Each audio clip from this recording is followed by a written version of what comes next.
Hello বন্ধুরা, welcome to my YouTube channel. কেমন আছো সবাই একটু জানাবেন।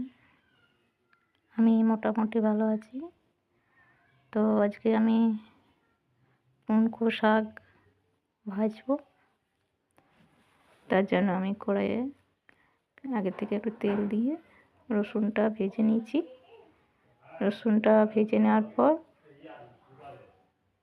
কাটায় রাখা পুনকো শাকগুলো ভালো করে ধুয়ে ওটা আমি ভাজা করবো।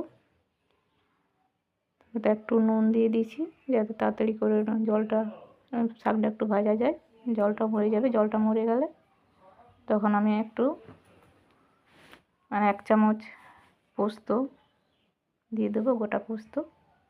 এতে স্বাদটা খুব ভালো হয় খেতে। আপনারা বড়িও দিতে পারেন, বড়ি দিলে আর একটু ভালো হয় খেতে শাকটা।